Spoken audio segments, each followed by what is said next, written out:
Donald Trump has been caught using fake violent protest images.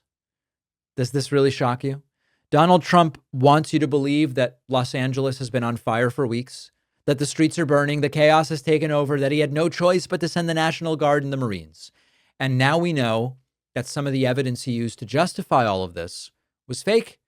This week, the official Department of Defense Rapid Response account, an actual Pentagon channel, posted a video showing Los Angeles police cruisers on fire, spray painted and smashed up during so-called violent immigration protests. The problem is that those images were not from the protests of this year. They were not even from this year at all. Some of them were from George Floyd protests from 2020. Same car number, same position, same flames. Snopes has looked at it and confirmed it. One car, number 504, is sitting with the hood up. Another car, 658, is engulfed in flames. Those exact cars appeared in NBC coverage of the Floyd protests 5 years ago. This was not a mistake. This was recycled propaganda pushed by an official government account. California Governor Gavin Newsom, who was recently a guest on this program, slammed it. He says this is part of the propaganda campaign from the Pentagon, and that's exactly what it is. Not a fringe troll account, not even Cat Turd or Cat Turd 2. This is the U.S. Department of Defense trying to justify militarizing Los Angeles based on a lie. It wasn't just that one video. Multiple viral clips were exposed as either being recycled or mislabeled. The Jeep that was on fire, that was March 2024. A 7-Eleven owner getting attacked, that was Anaheim, California, in October of last year. Claims of illegal immigrants lighting themselves on fire, completely unrelated footage. So this is a coordinated effort. Trump ordered 4,000, I believe, National Guard troops and 700 Marines into an American city, tries to make it seem as though there was widespread chaos when even the protests were contained in a few block square radius.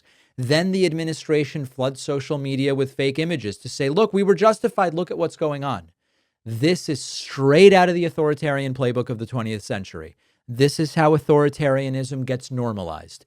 You create the illusion of chaos. You overwhelm a public with dramatic visuals.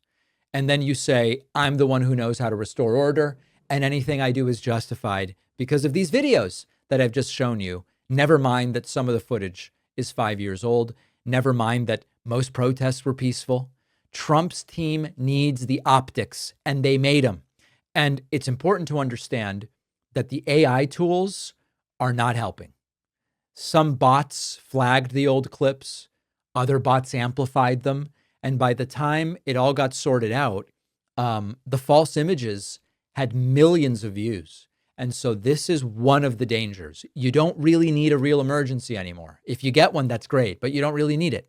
You need a good archive, an editing app, a public too exhausted to care, and a bunch of people posting stuff to social media saying this is what this is, even if it's something completely different. And so if you've studied the way that these movements tend to work, fear and misinformation to justify military deployments, very common.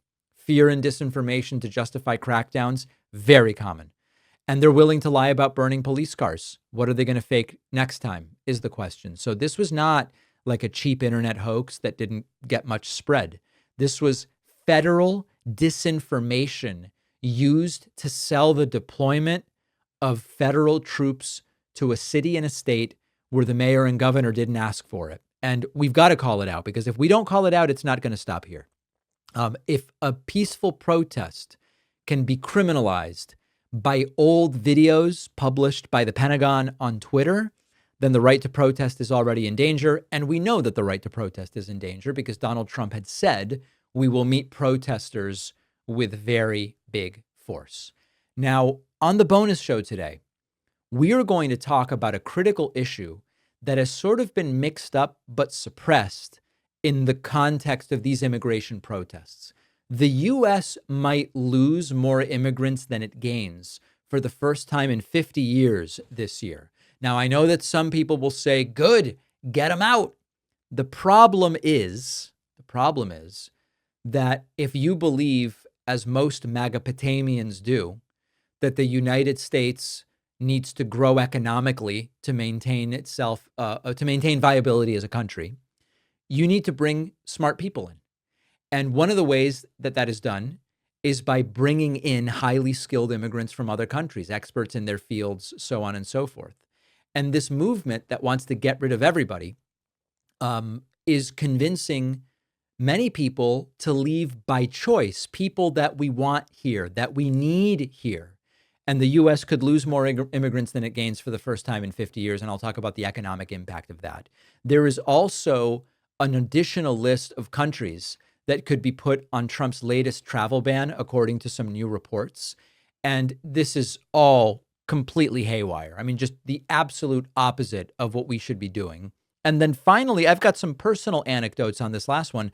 Spaniards in some parts of Spain are turning to water guns against visitors because they are protesting mass tourism. I've got some experience with this crowd. I'm going to talk about it on today's bonus show. So what a weekend. What a show. We are here all week. I would love for you to join us on the bonus show, which you can do by signing up at joinpacman.com, becoming a member, getting instant access to the bonus show. You'll also get commercial-free audio and video feeds of the show hours before we publish the show everywhere. All of that and more on the bonus show, and I'll be back with you tomorrow.